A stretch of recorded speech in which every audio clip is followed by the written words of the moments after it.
Gallery tonight to the Ordinary Council meeting of the 26th of September, 2023. Right, the agenda tonight. Number one on the agenda is the recording and live streaming of council meetings, and I'll get the CEO to read the following. All council meetings are filmed with both video and audio being recorded. Video is focused on a specific area, however, audio from the entire room is captured. In common with all narrative during council meetings, verbal responses to congratulations, obituaries and question time will not be recorded in the written minutes. By submitting a question, you consent to your question being read aloud at the meeting. The reasoning behind recording council meetings is to hold us more accountable and improve the transparency of council's decision-making to our community. The full meeting is being streamed live on council's YouTube channel, which is Alpine Shire Council, and will also be available on the YouTube channel shortly after this meeting. Thank you, Mr Jeremy. And item 2 on the agenda is the acknowledgement of traditional custodians. So, out of respect, I'll get everybody to rise, please. Alpine Shire Council acknowledges the Taungurung peoples as the traditional custodians of the lands on which we are meeting today.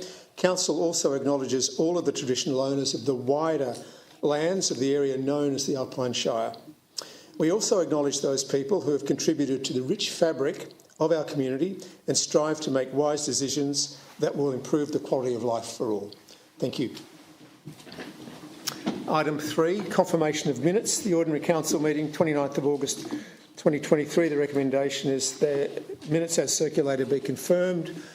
Could I please have Councillor Giannis, a seconder, Councillor Keeble. It's all right. We're getting to that because the apologies are coming up in a minute, and I'll explain it all to you then. Any objections to that? No. Those in favour, please. Thank you. That's carried. Now, apologies. We have Councillor Simon Kelly is an actual apology, and Helen Havercroft, our Director of Customer and Community, is also an apology tonight. And in her stead, we have Acting Director, Customer and Community, Ebony Buckley. Thank you.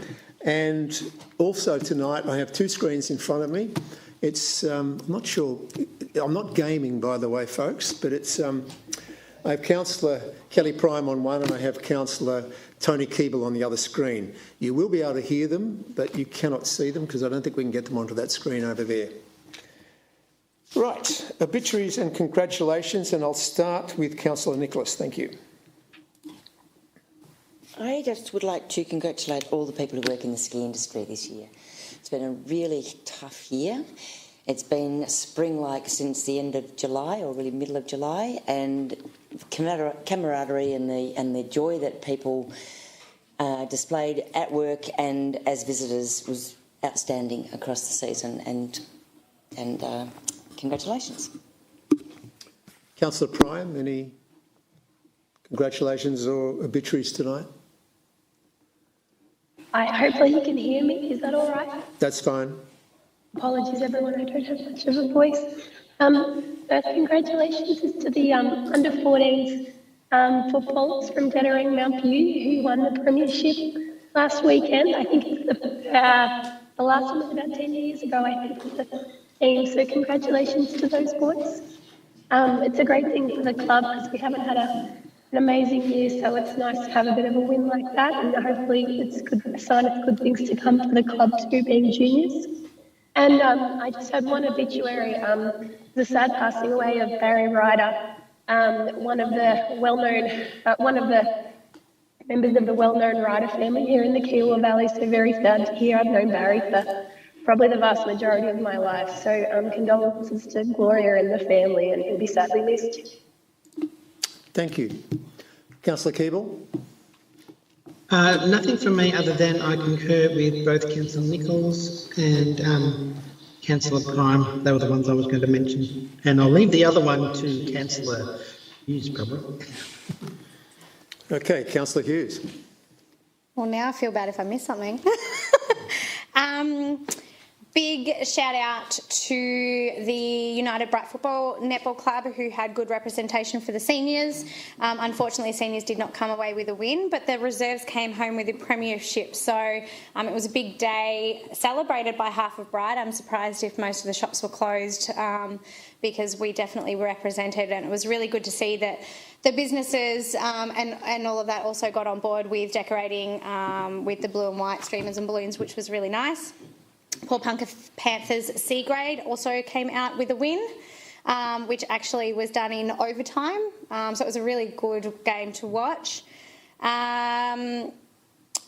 Youth Awards. Since we last met, we've had the Youth Awards, and that was absolutely spectacular. I've gone many years in a row now, and representation across the board in our entire shire of the calibre of applicants, let alone the people who did come home with the recognition.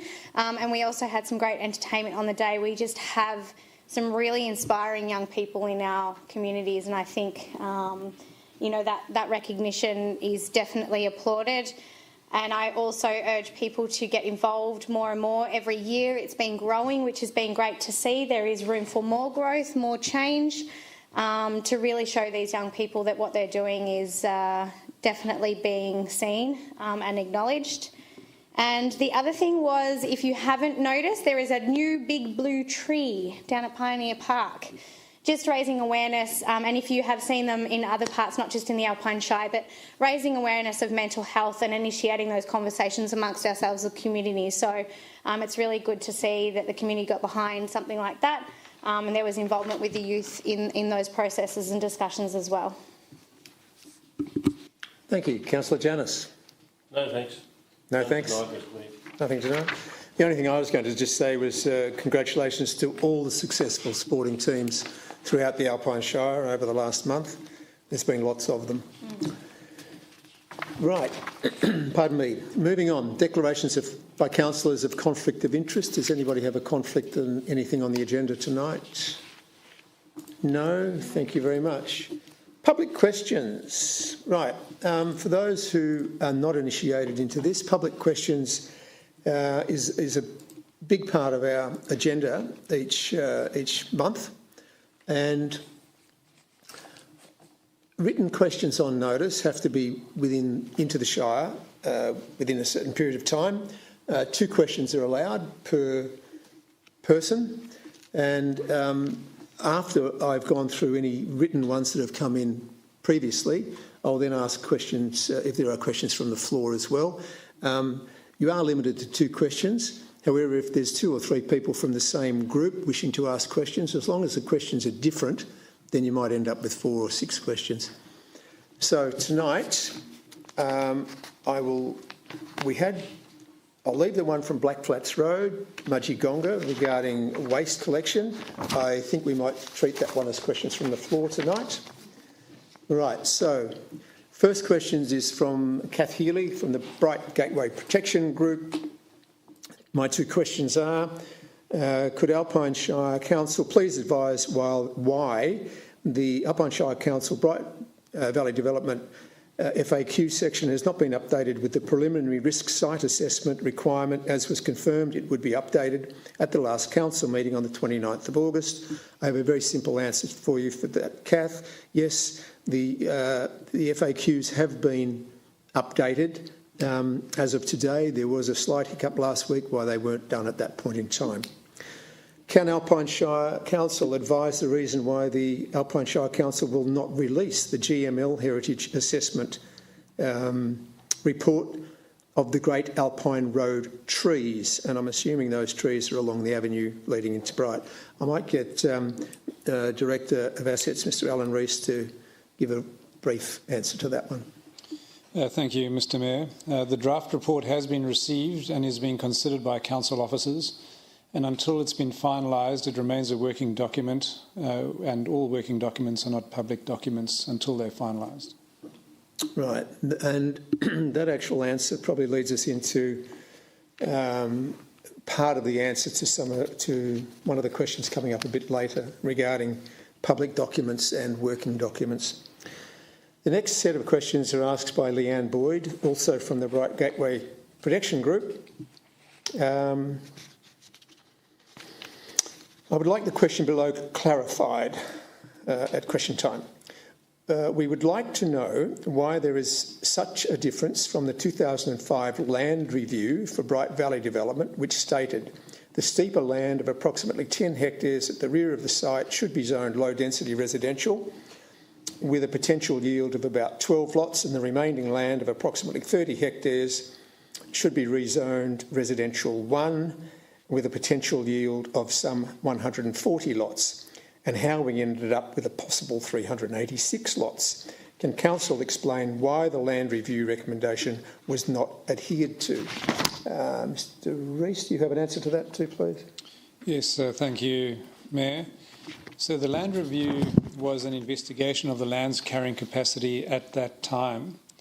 Subsequent detailed investigations following the initial 2005 land review explored the development potential of the site, given the constraints as outlined in the Alpine Shire planning scheme. These investigations have determined the appropriate planning controls on the land, undertaken via an amendment when the land was rezoned. Any proposed development on the land will be assessed against these planning controls. Thank you. Our next two questions come from Dr. Sue Ronco of Porpunka. And there is a little bit of preamble regarding whether or not councillors, I should say, were familiar with particular aspects of the development, and it's all to do with the Bright Valley development, whether councillors were cognizant or aware of certain facts before the development plan was passed in July last year. So the question, were councillors aware of the plan to cut down mature pin oak and Dutch elm trees along the Great Alpine Road at the entrance to Bright when they voted unanimously to approve the Bright Valley development plan in 2002? Now, I won't read out all of the background information that Dr. Ronco has put in here. However, the question is basically to councillors and not to council officers. So from that aspect, there are certain things which are working documents within this, and there are certain things which are public documents, as has been just mentioned previously.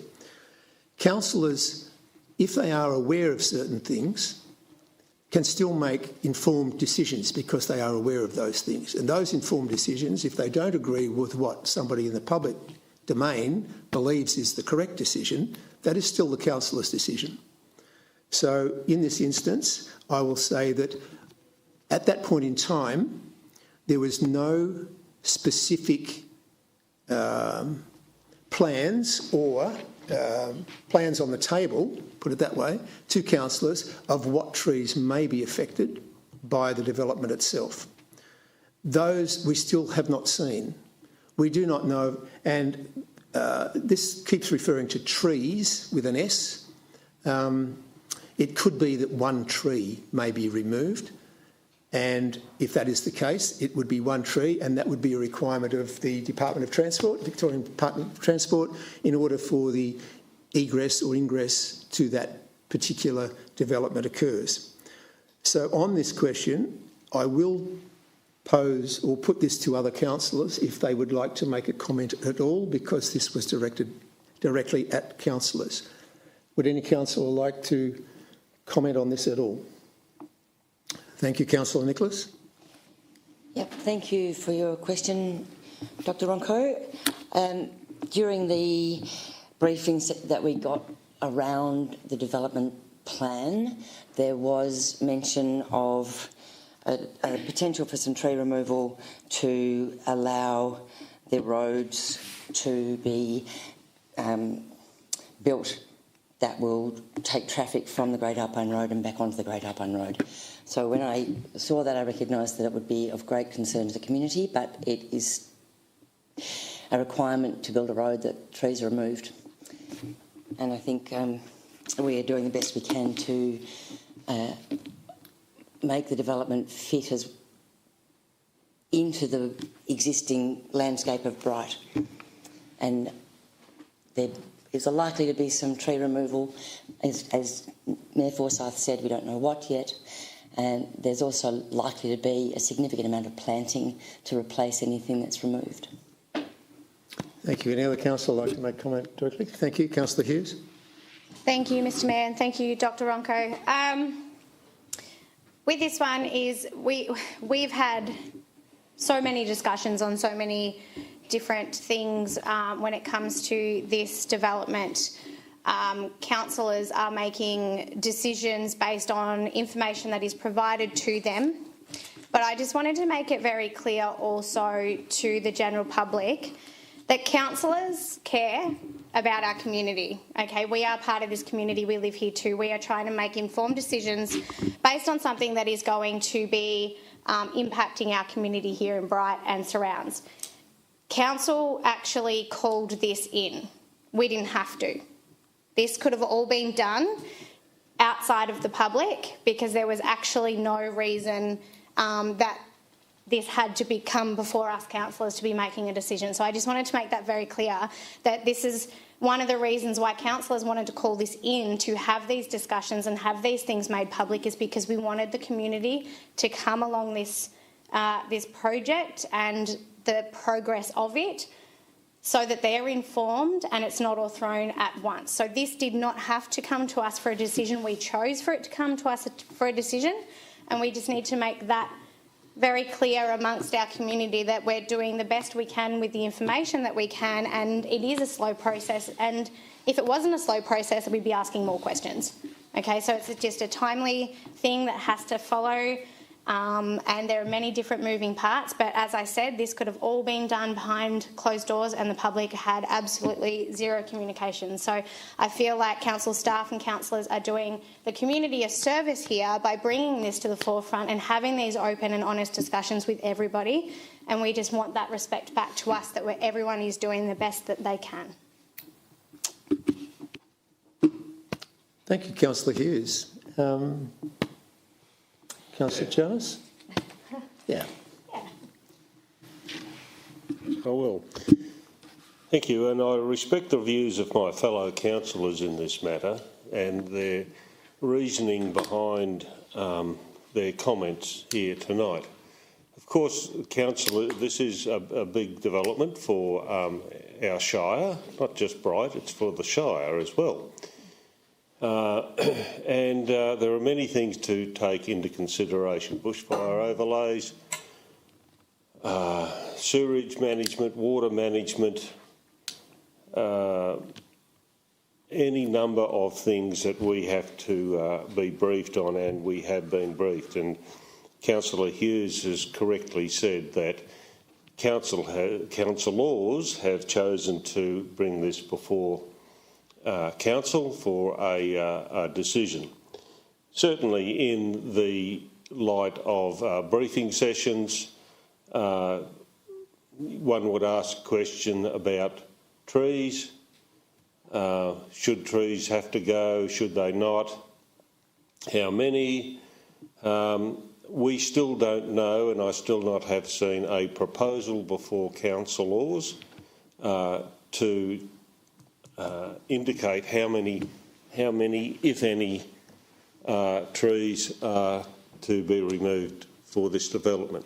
So this development is for housing for people, and we need more houses in our area, and there's a whole debate around whether it's affordable housing or, you know, it's just for the rich, or it's just going to be Airbnb, and all sorts of commentary around. The point is, we need housing. To build something in an area like this, some things have to be removed. What we need to look at is we just don't cut everything down and bulldoze everything in its path, because there is an environment here that we all love and respect, so we don't want to nuke it. But on the other side of the coin, there are many trees that are going to be planted in that area and areas probably close by, and we should continue to plant significant trees into our area, because a tree, like anything else, will die over time, and we have to have a tree planting program to replace those things. So, yeah, it has been mentioned to us that there could be tree removal. I think our CEO in particular has been very upfront with these Facebook presentations out there near the trees. So, you know, I don't think we need to be we get too head up about, you know, the removal of a tree, or might be a couple of trees, but there's a greater good in this as well. And at the time that decision was made, there was nothing said that these were heritage trees, because I recall myself looking up heritage trees in Victoria, avenues of trees, and that area had not been listed as an avenue of trees. There are a number of trees of the same species there, certainly, but there are also numbers of other species of trees intermingled in that avenue. And it's a lovely avenue, no doubt about that. But we also need to progress our community. And it's, if we balance it in the favour of nature, well and good. Thank you, Councillor Janus. Councillor Keeble, any comments? No. Councillor Prime, you're saving your voice for later. Very good. All right. That was question one. Question two becomes mute now, because it basically starts with if councillors were unaware, and I think we've answered that question already. The one thing I will say on this particular one, though, is that questions that, when they do come in on notice, usually come with more information. One of the things that I've noticed being on council for 11 years is I believe councillors always treat the public with a lot of respect, and I just ask that of anybody who is sending in questions on notice, that they treat councillors with respect, and it is not a combatant type issue.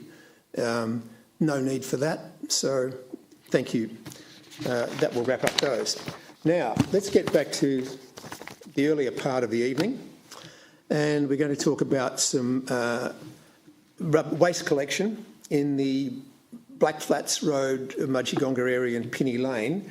And just as a very brief introduction to this one, which I will give, only because I'd like to promote one other thing, and that is that there is a Mayor-CEO one-on-one meeting times available, and they are the Friday prior to an ordinary council meeting. Now, those will be held in either Mount Beauty, Myrtleford or Bright, depending on the actual timing. I think the next one will be in Mount Beauty, and that will be in October, the week before the council meeting, which I apologise will not be now in Mount Beauty. Thank you. Those meetings will be held at either the community centres or the libraries. If anybody who doesn't wish to come to a council meeting to have a question on notice but would like to raise issues, we've allocated 4 quarter-an-hour slots between 9 and 10. And subsequently, last week, the CEO and I met with Ms Amanda Shepherd, and we talked about the rubbish removal along those particular roads. So at the moment you do not have, I believe, a rubbish collection along those roads, and if you do want rubbish collected, you have to do a private contractor with one of the other waste removalists. So I believe you may have a couple of questions. Is that correct, Mandy? Fine. The way to do this is, would you like to just come up to the lectern here? There's a microphone, turn it on, you'll get a green light. Just state your name and your address, and then please, let's go from there. Okay. My name's Amanda Shepherd. I live in 244 Blacksflat Road, Mudgegonga, which is 15 minutes drive from Myrtleford, heading towards Albury. So recently we've found the need to access the curbside rubbish collection. Back in May, I think it was. Previous to that, we didn't need it because there was another arrangement. So I made contact with the council to have bins dropped off so I could utilise that service. I was told that it wasn't available to me. So that started the process of me asking questions, which is what I've done. I've had many emails to and fro with Nathan, the waste management officer, and we've got to the point where he has had discussions with Cleanaway, which is the contractor, and they have agreed to start a rubbish collection along Blacks Flat Road, but to stop at 417, which is 4.17 kilometres along Blacks Flat Road. My question is, why can't the service continue on? Because it doesn't seem right that only the people who live along the road to 417 are eligible to access it, and there's probably 20 other houses past that point that require it. Okay, so let's treat that as question one. You'll get a second question. Do we have an answer for this, or is it something we're taking on notice and getting back to Amanda? Thank you, Mr Mayor. Thank you, Amanda, and thank you for your time on Friday. So, as explained on Friday, we've partially completed an assessment of your request. We haven't finished that yet. My commitment on Friday was for us to finish that assessment, to understand the situation in Black Flats Road, Pinney Lane, and to get back to you in writing to explain the outcome of that assessment.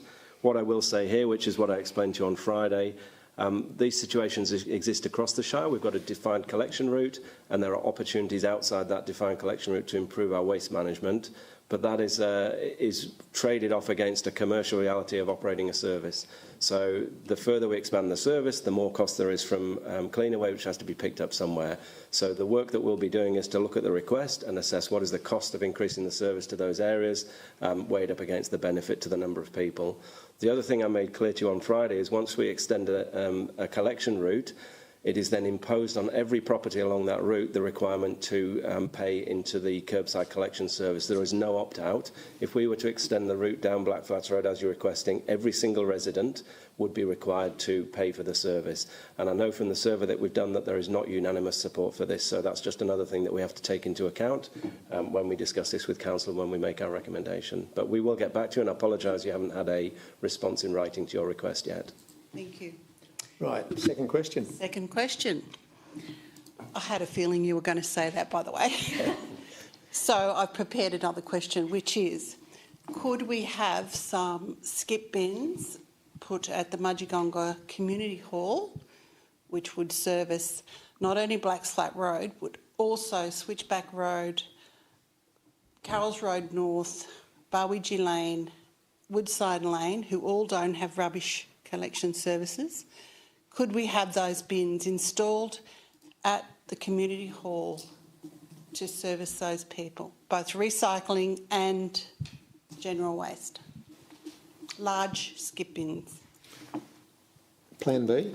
Thank you again, Amanda. So you flagged that to me on Friday. It was the first time I'd heard of that proposal. So it hasn't formed part of the assessment to date, but what I'll commit to do is take it away and for the team to have a look at that. I will say, though, some things that on the surface sound very simple when you start digging into details of implementing it. Essentially, it's a new type of service that we would be delivering. Sometimes we do find unintended consequences.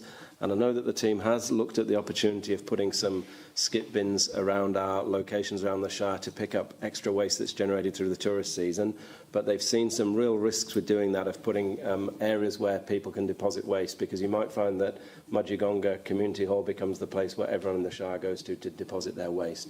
So we'd need to do a proper assessment of what are the pros and cons of moving essentially to a different model. The other thing I would suggest to my team is, if this is an applicable model for Mudgegonga, where else might we apply it? If there's a model there that allows better waste management practices into some of these communities that aren't getting the curbside service. But I'm hesitant to stay at this stage with a lot of positivity. That's something we'll go for, but let's do the assessment and see what comes out at the end of it. We have tripped ourselves up in the past where things that have looked simple, when we get into the implementation and work with the contractors and think about the challenges that presents, we sometimes find some surprises along the way. Could we have a timeline, do you think, in order to kind of get some resolution? So it's difficult to give a timeline because it relies to a degree on feedback from Cleanaway, it's not entirely within our control. Understand. I think it's reasonable given the time this has been in the process for within the next month, so before the next council meeting, for us to have communicated to you an update on the way forward. Okay. Does that satisfy at the moment? I'm guessing so, but All right. You have John here as well, if he wants to ask any more questions. I'll accept another question on this one. you want it? Just state your name, please, John. John Panlook. I live at the same address, 244 Blackflats Road. This really stemmed back from our new council rates. So once our rates went up from the $90 to the $250 or $270, it then became issues for our waste because everybody in Mudgegonga is in the same boat. My question is, okay, at the moment we're not getting any rubbish picked up and there's no, separation of rubbish. So would it be possible if the Shire could actually allocate free transfer station passes? That way we could separate all our rubbish and deliver it to the transfer station ourselves. And that would certainly fix the problem for the time being, or this grey area, until we do come up with a settlement. Okay, good question. And I think that's... can you answer that one as well? So, would you like to? I'd like to provide comment on the word free transfer station passes. So there's no such thing as a free pass to the transfer station. This comes up a lot of times in our discussion. So what you see as free, there's essentially a cost to council of accepting the waste that you bring into the transfer station and having it removed and disposed of. So essentially what you're asking for is to have a service provided to you that essentially the cost is then shared across the rest of the community. That's ultimately what you're asking when you say a free service from council. So I think it's a really important point because very often the community asks us, can we have free tip passes for this, that and the other?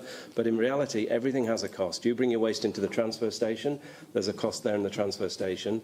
The $270 that is charged as a general waste charge covers the operation of the transfer station, so having people in the transfer station, but it doesn't cover the cost of the waste that comes through the transfer station. That's all funded through the costs and the charges that we make. So I understand your point. I can understand that there's some fresh frustration there. Your personal circumstances have changed and you've got to find a way to get rid of your waste.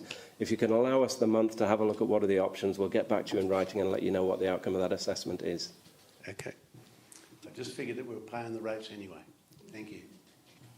Yes, thank you. And just on that point there, John, I do believe that...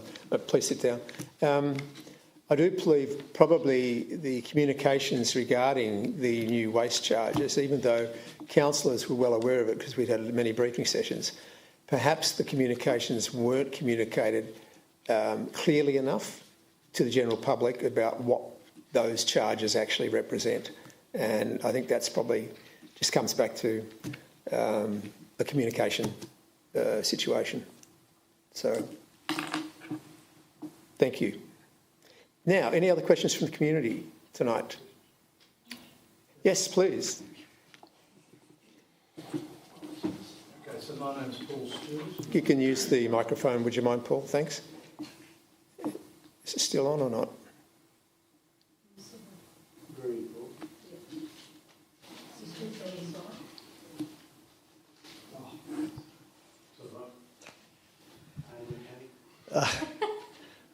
Paul Stewart from the NRMA Park as a permanent resident, permanent as in Welcome, Paul. long-term. I'd like to ask again, who makes up the Committee of Management? I asked this last month. I left my email address and I got no answer. So could I ask that again, please? Certainly. Mr. Rees, Director of Assets, please. Yes, Paul, my apologies for not getting back to you. I do have a response here, though, so if I could do that, and then if there's further information, we can have a further discussion. So the council is appointed as the Committee of Management. It's not a committee as such of people that sit around. It's more, I guess, an appointment as an organisation. And within the organisation, we then have officers that are responsible to follow the guidelines and requirements and policies of DECA, who are actually the landowner, and particularly with regards to Crown land and for the purposes of that land.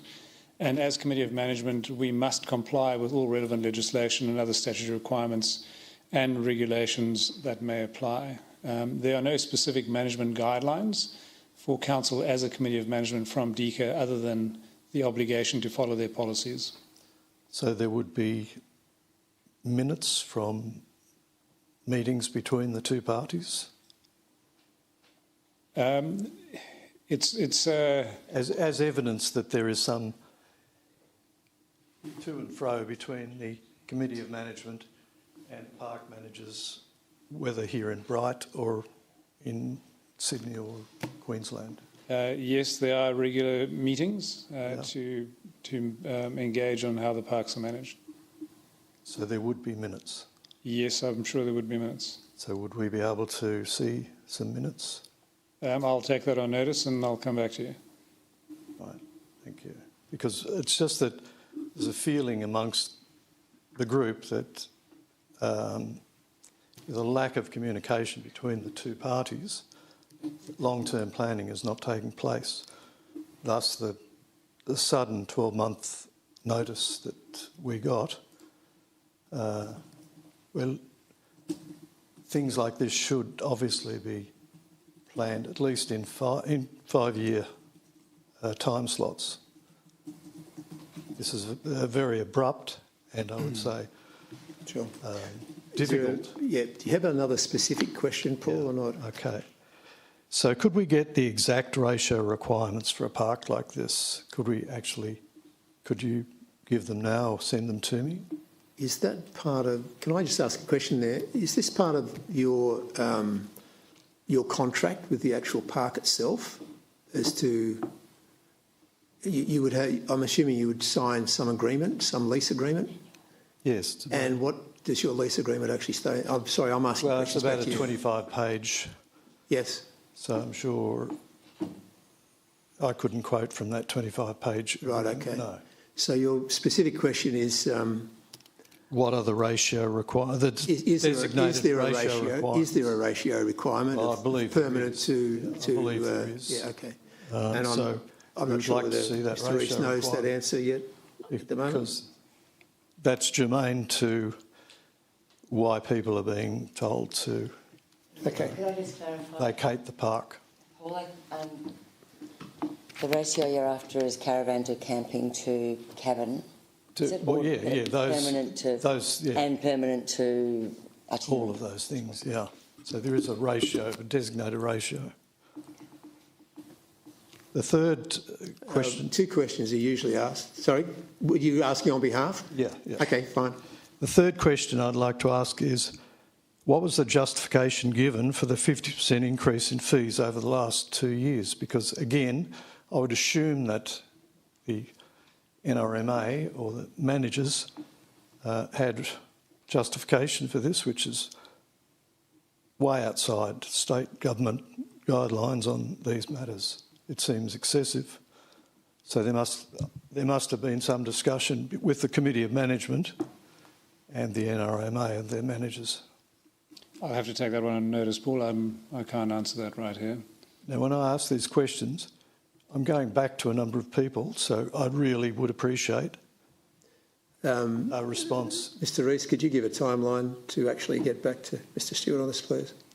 Yes, I'll get back to him by.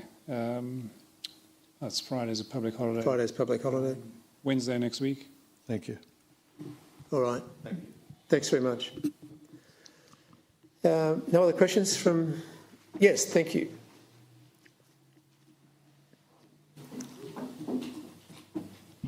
Mary Pike from the Kiwa Valley. I had two questions to ask on tonight's agenda. One, I've solved my own problem because I read a bit further and found where the resealing was to be done in the Kiwa Valley. But the second question, though, relates to some notes in the Port Punket transfer station upgrade. This funding allowed rural and regional councils to improve processing of glass and organics from regional and rural households for recycling. Now, obviously, the Shire has taken care, or is taking care of the organic situation. I'm a bit concerned about the glass situation, and I have written to councillors about this. The state government is bringing in yet another bin with a purple lid, I believe, in 1 or 2 years' time, which will have glass to be recycled. And if glass is put into ordinary rubbish nowadays and tipped into the bin, it becomes a problem because it just all gets broken and is unusable. Has council given any thought to trying something earlier than 2 years' time when we get another bin and have 4 in our household? And God forbid you're in a block of flats and everyone had their 4 bins. Because some of the systems used in Europe are definitely worth looking at. And I know it's a matter of finding somebody who will handle this sort of thing, but I think it's probably worthwhile having a look at ahead of having yet another 4th bin. I'll just answer very briefly for you, and that is that councillors are very aware of this and are pushing back as hard as we can, even through our state organisations, against this impost of a 4th bin, saying that there has to be a better way. I think Mr Rees may be able to answer a bit more fluidly or lucidly than I can on this, and I've just come back from Europe myself, and I do agree with you, there are better ways. Mr Rees, would you like to have any comment? Thank you, Mayor. Thank you, Mary. Yes, it is we are doing what we can to stay ahead of the curve. We've recently engaged with Visy, who have the contract for the container deposit scheme, and providing them some opportunities to engage with community groups to see who may be open to the opportunity to explore that, to get the, get that waste out of the system ahead of it becoming a curbside service. We are pushing back and working with, as far as we can, other councils on this impost and looking at whether there could be centralised deposit areas or locations like they do in other parts of the world. I think the strength of the voice for alternatives that might be more cost effective will strengthen over the next period. It's not just us that are challenged with this impost. Thank you. It's great to know that you're on top of it. Hopefully something will happen in the future. Thanks very much, Mary. Right, no more questions. Yes, sir. Is the MAV on top of this subject? They are.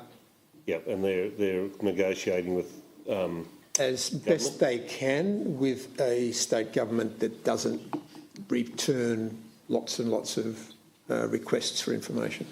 Yes. Good. Thank you. Right, let's move on to the actual meeting part of tonight. Item 8, presentations of reports by officers. We have the Director of Assets, Mr Alan Rees, on State Road Grading Program, 8.1.1. Thank you, Mayor. This report relates to the award of a contract for the State Road Grading Program. Probably to point out at the beginning, the State Road Grading Program has been defined this year to incorporate the Dargo High Plains Road, the Buckland Valley Road, Abiards Road and the Rose River Road. And the reason for the name for this program is that these are roads that really are, by definition, state roads, which Council has been maintaining for a number of years. The tender was publicly advertised. We had 15 prospective tenderers, 5 submissions, so really good response.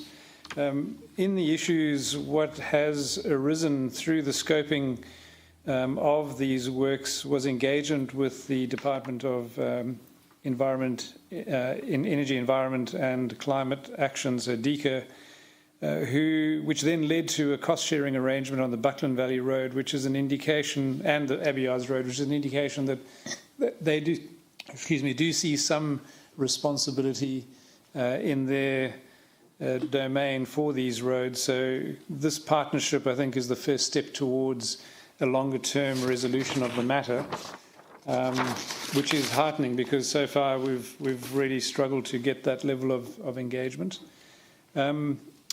I guess we do have a risk, though, that if DECO fail to carry out the second grading or their component of the scope, the cost would fall to council. But we don't think that that's likely to occur because we've got a good working relationship with them. And in the event that there are maintenance requests, we know where to send them. There's been significant... Thank you, Councillor Janus. Could I have a seconder? Councillor Nicholas. Do I have any objections to these recommendations? No, I could put it straight to the vote. Councillor Janus, did you wish to speak to it at all? Only to say, thanks, Mr Mayor, that these are major roads in the forest fire management area and are essential to be kept in good condition for in the event of any fire and disaster. And that includes the Dargo High Plains Road. As we know previously, if there's been a fire that may threaten some of our mountain communities, then that is an essential road. And I hope the state government recognises the fact that we are doing their work for them. Thank you. Thank you. Okay, look, I'll put that directly to the vote. Those in favour of those recommendations, please. Thank you. It's carried. 8.1.2, resealing 23-24. Again, Mr Rees, thank you. Thank you, Mayor. So this report relates to the award of a contract for the resealing program 2023-24. This financial year, during the budget process, we've consolidated the entire scope for all matters related to the resealing program under one budget item, which is why when you look at the financial consequences, there is a significant gap between the value of the contract, of this contract, and the actual budget. The other works that need to be undertaken will also be contracted from this particular budget item. We undertake spray seal works each year on road segments identified through our annual routine condition inspection program, and this year the works will be happening in the Kiewa Valley. Again, publicly tendered, and I've addressed the financial sort of difference. The main reason, one of the main risks here is that there will be some impact to traffic during the course of these works, particularly during school drop-off and pick-up periods. And the way we'll manage that, in particularly in Lakeside Avenue, is that we'll do these works during school holidays.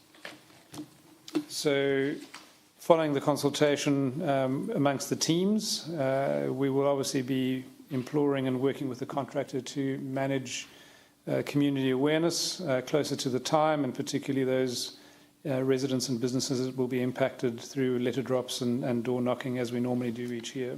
So moved. Thank you, Councillor Hughes. Seconder, Councillor Prime. Any objections? Opponents? No. Councillor Hughes, did you wish to mention anything extra? Just wanting to confirm just on here that these are council roads, not Vic Roads Road, or what do they call regional roads? Let's change names. These are council roads, so not, it is within our delegations here of council. Yes, just to confirm, Councillor Hughes, these are council roads. Thank you. Councillor Prime, did you wish to make comments? Happy to support, thanks. Thank you. All those in favour of the recommendations? Can I make a comment, please, Mayor? Certainly, I didn't see you. Councillor Keeble, certainly. That's okay. You're doing a great job with the screens in front of you. My question to Director Rees is, I guess just to explain to the gallery and people out there how these roads get chosen, as one question, because there's many roads that could have resealing. Another question is, I do notice, as we're talking about the Kiewa Valley, that the main CBD in Mount Beauty, which had a hot mix seal maybe 5-6 years ago, maybe longer, is breaking up, and just wondering when, and it's going to be a question I notice probably, when that is due for a reseal. Thank you, Councillor Keeble. In terms of how these roads are selected, we have an annual or a rotating condition inspection program, and that condition inspection program informs a hierarchy of need, and based on that hierarchy of need, which is linked to the useful life of the asset, we then decide the scope that will be conducted. Typically, we have a rotation between the Kiwa Valley one here, Lower Ovens the next, and then Bright and Upper Ovens the year after. So this year it is the Kiwa Valley's turn to have the works done there. With regard to your question on the condition of the CBD roads, I'll have to take that on notice and come back to you. No worries. Thank you. I just think it's good to explain how the roads, it's once every 3 years that we see the resealing in certain areas, and it's better to do as many as we can in the one area rather than spread it each year, because that would be more expensive. Thanks. I'll just note also that there's 320,000K within the budget that hasn't been allocated yet, that if the CBD is breaking up, then you might be able to do it as well within budget. All right, those in favour? Thank you. That's been carried. 8.1.3, the Myrtleford Savoy Soccer Club upgrade. Mr. Rees again, thank you. Thank you, Mayor. This report relates to the award of a contract for the Myrtleford Savoy Soccer Club upgrade building works. By background, in July 2021, Council entered into an agreement with the Commonwealth Government to secure $1.99 million worth of funding through the Black Summer Bushfire Recovery Program to provide these upgrade works. A concept design has been completed and a detailed design as well. A tender was let through the public tendering process, and we had a number of responses. The issues associated with this particular project relate primarily to the Black Summer Bushfire funding agreement, where the federal government have stated quite clearly that they will not extend funding beyond the 31st of March.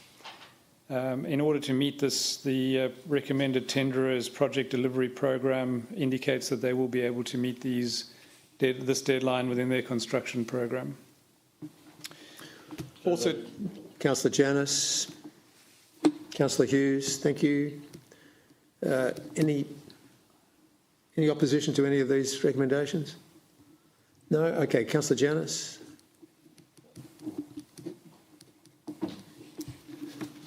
The Myrtleford Savoy Soccer Club been waiting for years for something to happen there. It's a council-owned building.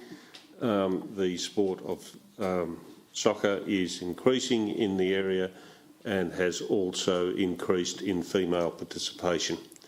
And so it's important that proper facilities are made available in the area. So I note that did we get 1.992 million funding, and the contract is 1,588. So do we have to return any of that money to them? Or can we use it on something down there? thank you, Councillor Janus. So there is some additional works that will need to be done beyond just the building upgrade works, and so the budget that will not be spent on this contract will be spent on these other upgrades that are associated with the club. With the club, correct. Excellent. About time they got something out there, down there. Can I ask a question there, please, Mr. Rees? And that is that we're talking close to 400,000 here. Any other upgrades, if they come in at 200,000, will they necessarily have to come back to council for ratification over and above CEOs? Because we're not allocating the full 1992? Yes, Mr. Mayor, we would follow the procurement policy if a contract value was beyond the CEO's delegation for any additional works. Thank you. That's good. All right. Okay, can I put this one to the vote, please? All those in favour of this recommendation? Thank you. That's carried. 8.1.4, the Paul Transfer Station upgrade. Again, Mr. Rees.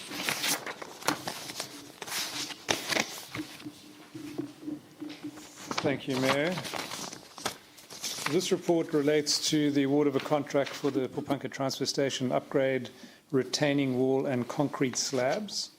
By way of background, in 2022, Council successfully obtained grant funding under the Victorian Government Transfer Station Upgrade Fund, and this funding really was allowing rural and regional councils to improve the processing of glass and organics from regional and rural households by recycling.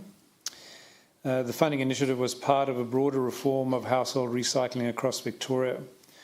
Council secured $335,630 through the grant for the installation of waste infrastructure. In this particular, each transfer station was identified to have need, and at Mount Beauty and Myrtleford, these works were awarded under contracts below this value, but the size of the works at Popanka have necessitated a public tender process, and hence this report.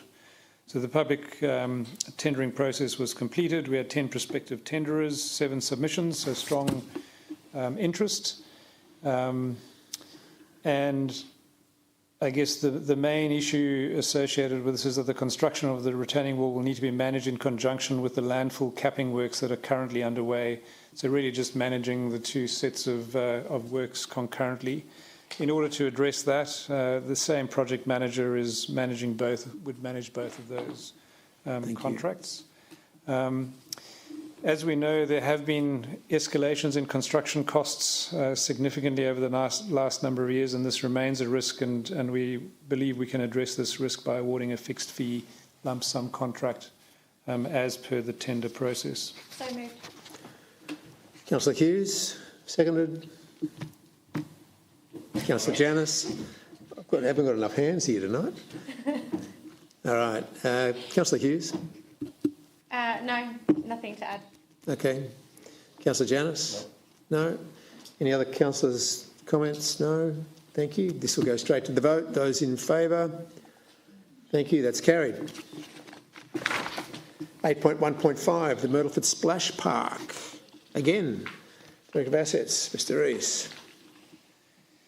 Thank you, Mayor. This report relates to the award of a contract for the construction of the Myrtleford Splash Park. By way of background, this Splash Park project is wholly funded by a federal government Black Summer Bushfire Recovery Program funding agreement, primarily for the construction of a water play park, toilets and shelters in Lewis Avenue in Myrtleford. A detailed concept design was developed by the Myrtleford Chamber of Commerce in conjunction with design consultants Playscape Creations, and also significant engagement by the Chamber with the local Myrtleford community. And they developed a contemporary water play concept design. The design is complementary to the creekside environment and retains the large established trees around the site. The provision of the bore water supply to run the park and the soft landscaping, car parking and path improvements will be completed via different contracts. So this is similar to the previous question around, how does the rest of the money get spent, and there's additional scope that will be required to complete the entire project. The project was tendered publicly. There was strong interest from prospective tenderers, but only 2 finally made a submission. In terms of issues, the design and tender process explored 2 water supply solutions. So there is an opportunity to look at a traditional water. There's an opportunity to explore a single bore rather than a reticulated and chemical treatment system for the water supply, and hence the reason for the recommendations that have been structured in that way.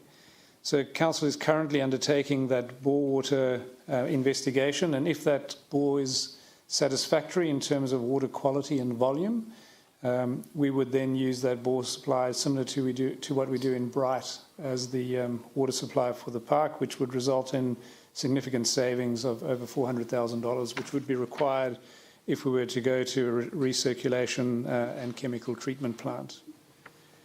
In order for the project to proceed efficiently, the works have already been tendered with the option to use bore water supply or a fully reticulated water treatment supply. The splash park will be located on land that is subject to flooding, so the park will be constructed in accordance with all relevant planning and building requirements and setback heights, elevations, etc., in order to ensure that it is resilient to any inundation events. And that the operating and maintenance costs of the splash park will be included in the annual budget process from 2024-25 financial year onwards. From a risk perspective, there's the risk of delay. We do have a well thought through project delivery program and an experienced project manager to manage the project. And in the event that the bore water was not accessible, we do have contingency through the tendering process to proceed with a water treatment plant. So moved. Thanks, Councillor Nicholas. Seconder, Councillor Janus. Councillor Nicholas. I have a couple of questions, Mr. Rees. One of them is about the large established trees around the site, and I'm just curious about how close landscaping, mechanical digging might go to the trees, and whether there's been any investigations to the stability of the root zone. Thank you, Councillor Nicholas. I wouldn't be able to answer in specific detail the distance that excavations would be undertaken, but we are obliged and bound by managing within tree protection zones and root protection zones, and those will all be matters that will be needing to be complied with by the contractor in order to ensure that we protect those assets. Thank you, and we would be working towards the Australian standards? Yes, we do use Australian standards, and all relevant requirements are set out for us that we need to comply with. Thank you. My other question is around the $400,000 that's been set aside for water treatment, and whether that becomes available for other works if we don't need it for water treatment. Thank you, Councillor Nicholas. Yes. The opportunity exists to significantly enhance the car parking and landscaping and other amenities in that area. We've felt that it's important to focus on the quality of the splash park first, and then if we can use the bore water, that provides other opportunities to improve the amenity. Excellent, thank you. I just wanted to also make comment that there's incredible community support behind this project, and it's been on the cards for quite some time. It's terrific to have got so much funding towards it, and it must be 3 or 4 years that it's been talked about at least, and I really look forward to seeing it used as well as the one in Bright is used. It's already chockers this time of year, so good. Look forward to it. Councillor Janus. Yes, thank you. I'm really pleased that we've progressed this project so quickly, in actual fact. It normally takes about 5 years from inception to getting something done, and I know that the Myrtleford community and have been waiting a long time for this, as I was approached many years ago to see if we can have one, and I suppose through misfortune we have been fortunate with the funding. Otherwise, we might be still waiting to get appropriate funding for something like this. And I congratulate the Chamber of Commerce too for being so helpful in the way, and our community supporting this project. As Councillor Nicholas has said, there's great support for that. But I do understand that there are ongoing costs to maintaining a facility like this, as it is in Bright and other areas. So that's whatever we build, we have to maintain going forward. And the water that comes, that bore water there, is pretty good down in that area there. So I'm hoping that that's a positive for us. So thank you to the team for all the work, and we hope to see some progress on the ground soon. Good. Councillor Hughes. it's not just the Myrtleford community that is going to benefit from something like this. With young kids myself, we like to travel, inside and outside the Shire to, have fun in different areas and experience new things. So I think this is going to be a draw card for more than just the Myrtleford community. And looking at what's come before us already, it's really showing a different point of difference to what we have here in Bright, which I think is really good because it's offering more of a variety Shire-wide. So it's an exciting project, and as much as the building a splash park in an area that is subject to inundation is kind of, you'd think that it'd be okay. There are definitely those considerations on the overall amenity of the area, not just the splash park itself. So it's exciting that this gets to happen, but yeah, it'll be good to watch this process through. Any other comments from councillors? No, just a couple of clarity points. Are there greater precinct plans in that area progressed or not? Incorporating Caravan Park, Bowls Club, Tennis Club, Splash Park as a precinct? Thank you, Mayor. So at this point in time, there isn't a consolidated precinct plan in place. However, we have submitted a number of funding applications in the past to fund a precinct plan that would enable, I guess, an uplifting of that Happy Valley Creek precinct on both sides of the creek. We haven't quite been successful yet in securing that funding, but we're aware this is an area that has got potential. Good. And we anticipate that this project will be hopefully a catalyst to move that thinking forward. Excellent. The only other question is the grant funding. Has it got a timeline on it? Thank you, Mayor. Yes, it does. It's the same as the previous contract or project, so 31 March 2024. 31 March or 30 June? 31 March? I think it's 31 March. 31 March. Okay, thank you. All right, no more questions, then I'll put this to the vote, and I'm sure a lot of people are going to be happy. Those in favour? That is unanimous. Thank you very much. Right, moving on to the Assistant Director of Customer and Community, Miss Ebony Buckley. Right, 8.2.1, approval in principle of the financial statements and performance statement, and welcome to the chamber. Thank you, Mr Mayor. This report is to present the draft financial statements and performance statement for the year ended 30 June 2023 for review and to seek approval in principle. Highlights of this year include that we are currently forecasting... Pardon me, Mr Mayor. Randy. Good night. Thank you. Could I move an alternate motion as seen up there before the Assistant Certainly. Director? Is it... okay, what is the alternate motion, please? Where it says external auditors, the words be ratified by the Audit and Risk Committee members. Okay, so how's number one reading then? I'm assuming it's in number one? It's in, yes, it's in number one. Approves in principle the financial statements and performance statement for the year ended 30th of June 2023, subject to any non-material amendments required by the external auditors, and the words be ratified by the Audit and Risk Committee members, and I'll speak to that at the appropriate time. Right, so we have an alternative motion proposed by Councillor Janus. Can I have a seconder for that motion? Thanks, Councillor Keeble. So we have an alternative motion. Right, would you like to talk to that, please, Councillor Janus? Yes, look, it's it comes down as we were briefed there, where Council had council land valued, and it was not necessary for that land to be valued at the time.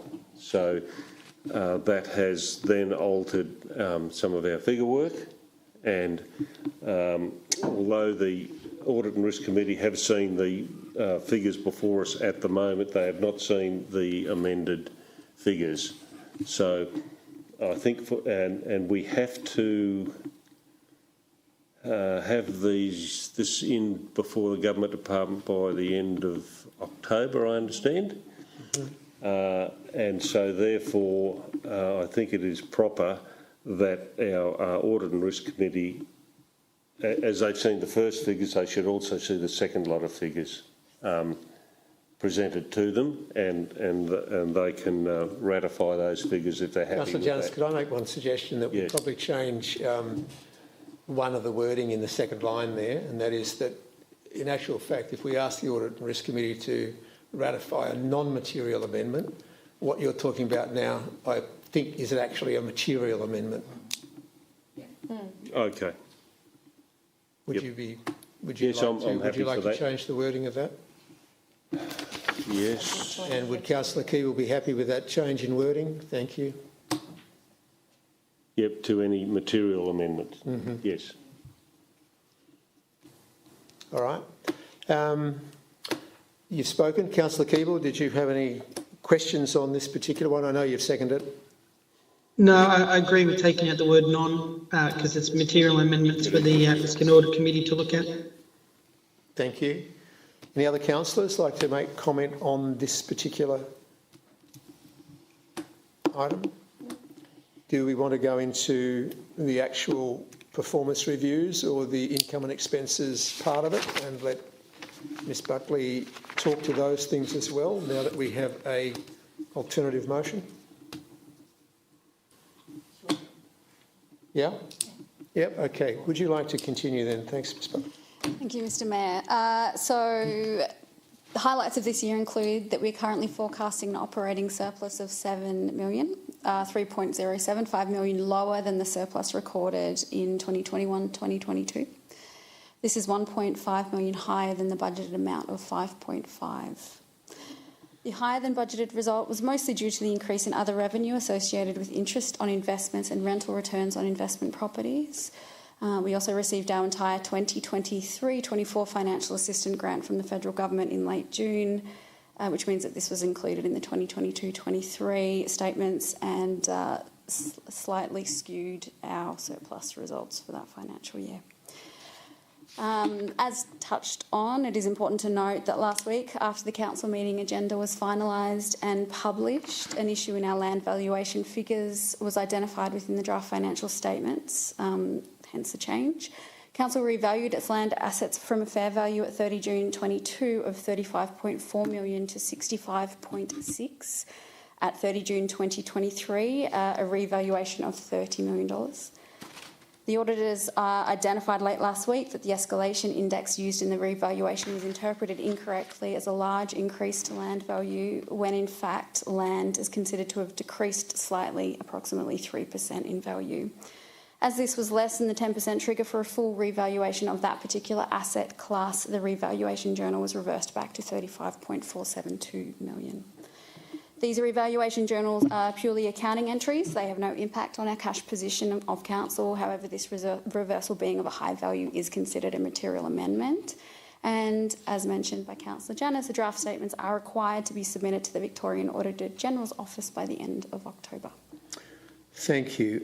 Does that mean that some of this narrative will actually change in what we're reading? Slightly, yes. Slightly? Yep. Cash surplus, no, but... Right. Okay, good. Any questions on this? Any more questions? No? Okay. Thank you. In that case, I'm going to put the amended recommendations to the members, to the councillors. Those in favour? Mr Mayor, sorry. Certainly, Don't we need to nominate the two councillors in recommendation 2 first? I would assume they're the two that actually moved the motion. Okay. Is that in governance? Yes? They'll be the two councillors that have actually moved this amended alternate motion. All right? Okay, thank you. So putting that to the vote, I did see a show of hands. Those in favour? Thank you. That is carried.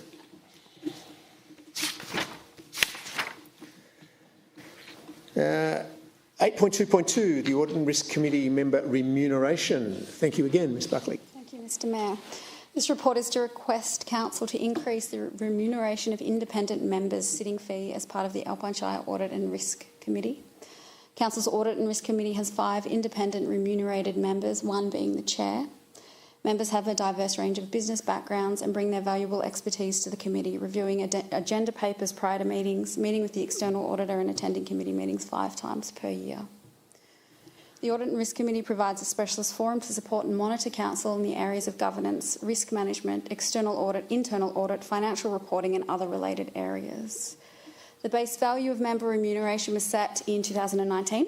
There's been no increase in that base remuneration apart from annual CPI increases since that review in 2019. The Audit Committee Charter established a mechanism for annual CPI increases, commenced on 1st July 2019. So the review and benchmarking exercise against other rural and regional councils in the region established a broad spread in the amount of remuneration being paid to chair and independent Audit and Risk Committee members. However, noted that council's remuneration to committee members has fallen behind the average of its equivalent counterparts. So based on this benchmarking, it is recommended that remuneration for the chair and independent members be set as follows. The chair currently receives $460 per meeting. Recommendation is to increase this to $570 per meeting. Members currently receive $355 per meeting. The recommendation is to increase this to $465 per meeting. It is recommended that rates be increased annually on 1st of July in line with the rate cap set by the Essential Services Commission for the relevant financial year, rounded up to the nearest $5 increment. So moved. Councillor Nicholas, Councillor Hughes. Councillor Nicholas. Thank you, Ms Buckley, for your report and for pointing out that we had already fallen behind average payment for these sorts of roles across like organisations. The Audit Committee is a really important committee as a part of the Alpine Shire governance, and it's a lot of reading and a lot of work, and the people that we have on the committee are really dedicated and do a really good job. So I have absolutely no problem in supporting this recommendation that they get paid appropriately for the work that they put in. Councillor Hughes. Yeah, thank you. I think the increase is definitely reflective of, you know, the time and responsibilities and the commitment of all the independent members on this committee. So I think it's warranted. Thank you. Any other comments? No? No? Thank you. Okay, let's put that recommendation, those recommendations to the vote, please. Those in favour? Thank you again, unanimous. 8.2.3, Instruments of Appointment of Authorisation Planning and Environment Act 1987. Thank you, Thank you again, Ms Buckley. Instruments of appointment and authorisation are an important means of council ensuring that its officers are appropriately authorised under the relevant acts that council administers. Council has appointed a new manager, Growth and Future, who requires authorisation under the Planning and Environment Act 1987, and the instrument for the compliance coordinator is being revoked as the officer no longer works for council. So moved. Thank you, Councillor Nicholas. Councillor Hughes. Councillor Nicholas. This is business as usual. It's what we have to do. But I did want to point out that one of the people mentioned is, or one of the positions mentioned is Manager Growth and Future, which I think is the most exciting new role that's been created since Mr Jeremy became the CEO. So I'm really looking forward to continuing to work with the executive team and the other people on council to try and make the Alpine Shire the best place it could possibly be. We're open for business. Yeah. Councillor Hughes. No, nothing. Thank you. Any other comments? No. That we'll put to the vote then as well, those recommendations. Those in favour? Thank you. That is unanimously passed as well. Informal meetings of councillors. There's a recommendation that the summary of informal meetings of councillors for August and September be received. Mover. Councillor Janus. Councillor Nicholas. Those in favour? Thank you. Carried. Item 10, presentations and reports by delegates. Do we have any tonight? I have one, Mr Mayor. I'll take up too much of councillors' time.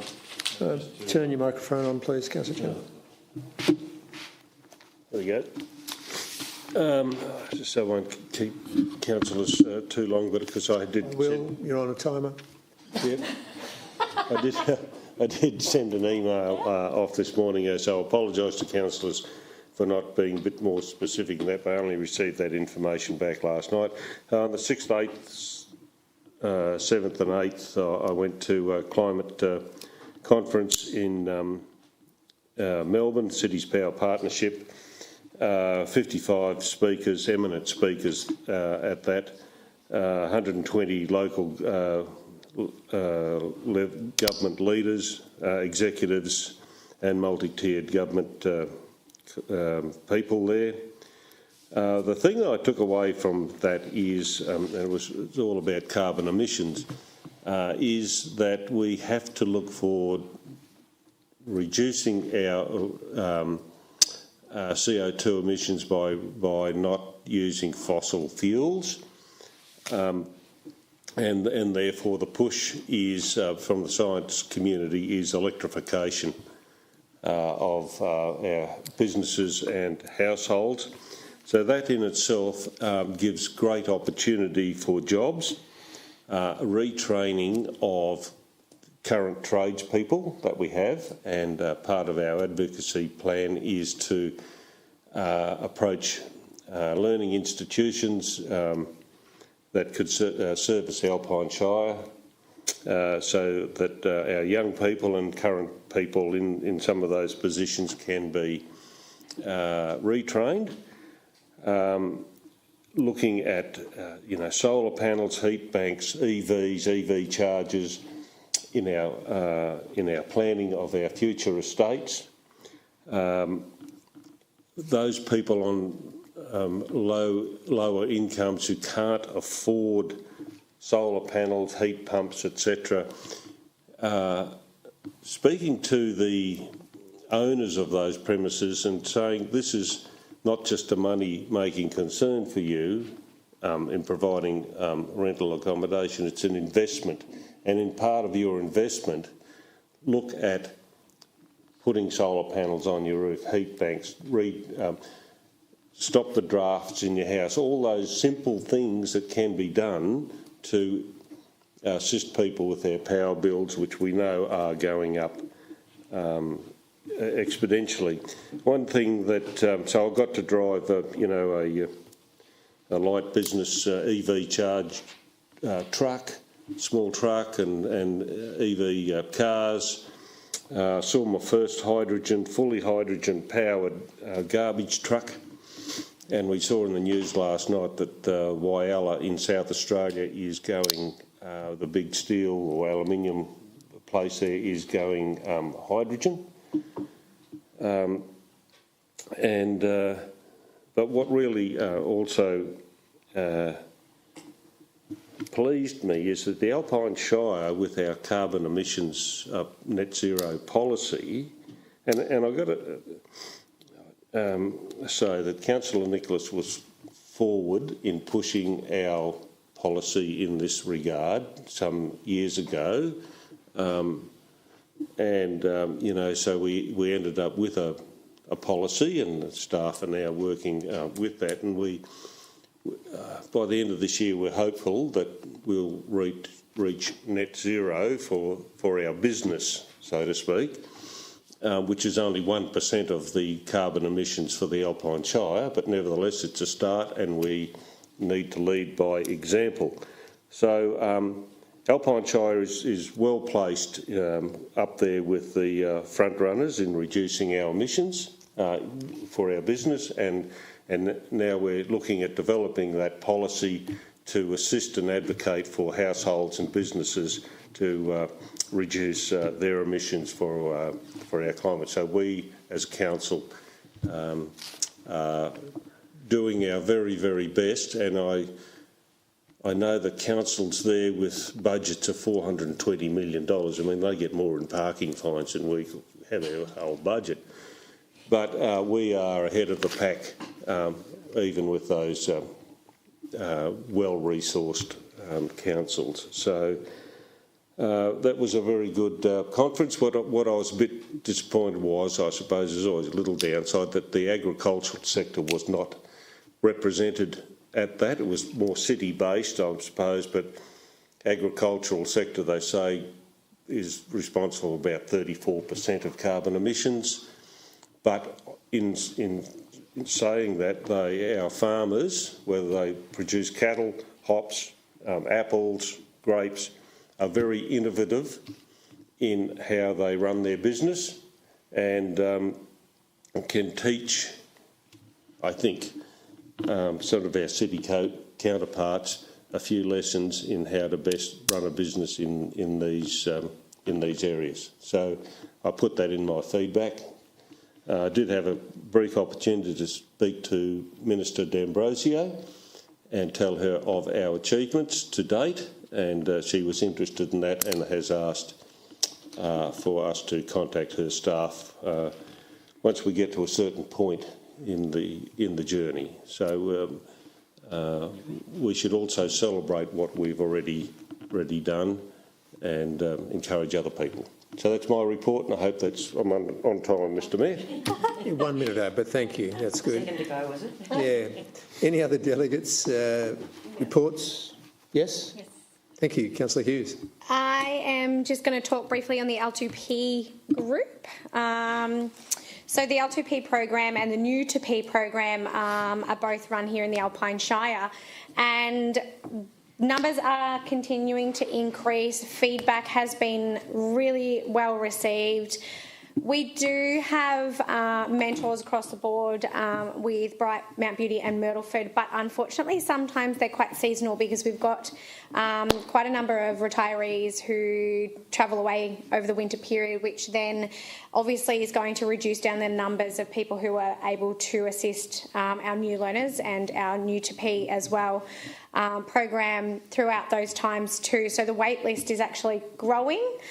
So just putting awareness out there that this program is being really well received across the board, to the point that there's other LGAs that are actually looking at how we sit with our program, how it's been running and how they can implement these changes within their areas as well. So a big shout out to everybody that does put their hand up and get involved in these programs, but I'm just urging more and more people to have a think about ways that they might be able to give back to our community, and this being one of them.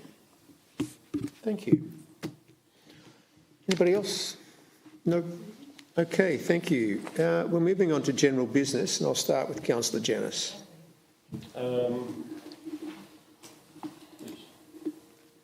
Basically, we're coming up to... Thank you, my assistant. That's why she sits next to me.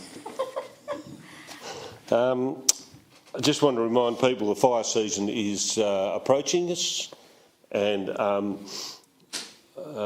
encourage people to start preparing for a fire season, making your plans. I'm not being doom and gloom here, but the predictions are that, you know, things aren't going to be as good as last year, and people need to start preparing now. And the grass is growing exponentially, as we all know. We're all out there on our mowers. Hopefully we're on some green mowers with the batteries and things. Some really good stuff out there. Yeah, just that awareness, that's all. We get it out there. Thank you. Councillor Hughes. Thank you, Mr Mayor. Off the back of that too, it's, you know, fire preparedness for yourself, but also be mindful of your neighbours that might not be in a position to be able to, you know, jump on their roofs or you know, trim the things that they need to in order to get things happening too. Just be mindful of the people around you as well. And, you know, we are a community and we love the fact that we are such a good community who are very helpful, so just keep that in mind. On what I was saying before about volunteers, sitting in quite a few different committee meetings for volunteer groups over the last couple of weeks, and it's really come to the forefront of my mind that a lot of these groups they all have volunteers, and a lot of them are actually volunteering in several different areas. So our volunteer base is actually a smaller population of people than what we understand, and they are growing tired. And I think that what I would love to see is a wider communication between our volunteer groups as to what it is that we can do to help each other as well. So there are committees of management that fall under DECA land that the other committees of management had no idea that they were DECA land and things like that. And I'm just putting it out there for people to start thinking about ways that these volunteer groups can also band together in order to get things and kind of fall into positions where we might be lacking when people go on leave or they disappear for winter and things like that. But really urging people, probably more so my generation, we are busy. I get that. We've got kids, we've got work, we've got lives. We all do. It's not the responsibility of retirees. Volunteerism comes from as young as our children right through across the board. And I think it's really important that the more we show that we can, fit these things into pockets of time with our kids involved, and also the volunteer groups making that a welcome space for the younger generations to bring their family along. I think we all need to grow and evolve and change if we're wanting to see these community groups continue to thrive. Thank you. Councillor Keeble. So for me there, here, Councillor Hughes, I have a few things. I didn't know whether to say them earlier in the meeting, but I thought I'd wait now. I just want to say happy birthday to Will, who had a milestone birthday. I hope you had a lovely time with your family and friends, Will, and thanks for all your work. Also just want to acknowledge Councillor Prime. People cannot see Councillor Prime, only the Mayor can on the screen, although those people online could, and she has been battling very well with a very sore throat and under the weather. So well done, Councillor Prime. It's been been at the meeting tonight because I know you're quite crook. I just want to thank Justin for doing the ICT, for making sure we can be online for these meetings. It's really super important, and it seems to have been going seamlessly well. So thanks, Justin. And if people haven't caught up with the news, Daniel Andrews has resigned today, and I just wanted to, anyone who spends that amount of time in public life has done a lot of sacrifices, whether you like the person or not. But just congratulations for all the work that he's done, the sacrifices that he's made to run the state. That's all I wanted to say. Thank you. Thank you. Councillor Prime, do you have any general business tonight? Just wanted to add, I've had a nude toddler running around here as well. Luckily no one stopped that. No, I didn't want to say that. Thank you everyone for holding the fort down tonight, and say what you will about COVID, it's made these things more achievable and more realistic. Otherwise I don't think I would have been there at all, so it was good from that perspective. Thanks everyone. Thank you for hanging in. Councillor Nicholas? No, nothing. Nothing tonight? CEO, Mr Jeremy. Thank you, Mr Mayor. I've only got one item, which was a reflection. We had a presentation at the council briefing this evening from NBN Co representatives. So NBN Co is the wholesaler for the supply of broadband internet service, so the infrastructure. Interesting fact that they relayed to us was the number of properties that are available to connect versus those that have connected. I was quite surprised to hear. For example, there are 5,497 properties in the Alpine Shire that could today be connected to fibre, so either to the node, the curb or the premise. And of those, only 3,387 have connected, so that's 61%. So it means within the Alpine Shire there are 2,110 properties that have been identified by the NBN Co that could today contact a retailer and actually get a high-speed broadband connection into their house. So I was quite surprised by that. And the NBN Co representatives suggested that, particularly within Bright, where we have that challenge on our mobile network during busy periods, that it may be that people are on the mobile network getting a broadband connection without realising it. So I think it's we'll work with NBN Co through our economic development coordinator to find out how we can communicate that more effectively to the community, that opportunity that exists. And the second one was the learning that we've been identified as a specific business hub here in Bright by the NBN Co. And that means that there's an opportunity for our businesses, specifically in Bright, to get connected to their flagship NBN product, which is the Business NBN Enterprise Ethernet. So essentially a fibre into their premise with exceptionally high quality of service, so very high bandwidth, very high speed. So I was quite surprised by that. There's only 7 identified locations in North East Victoria that they flagged, so I was quite surprised about that.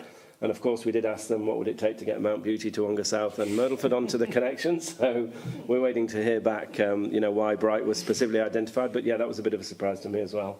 So yeah, I thought I'd just share that. Some interesting reflections from NBN Co this evening. And I'll just take up your point there regarding the mobile network as opposed to the actual NBN network. And it's a very valid point, because I think people, when they come here, if they've got a mobile device, like this, for instance, and they just try and connect to the internet, are you absolutely sure it probably defaults to your mobile connection as opposed to the internet connection which you may have at home? So even if you're at home and you've got internet, you might not be connecting your phone via the internet. So, and that then slows down all the mobile networks. So, yeah, very important. Otherwise, I have no general business. So, motions for which notice has previously been given. I don't believe we have any tonight. We have no reception and reading of petitions tonight. Leads us on to item 14, documents for sealing. There is only one tonight. Do I have? Yep. Thank you, Councillor Nicholas and Sure. Councillor Hughes. Thank you. Those in favour? It's our manager growth and future.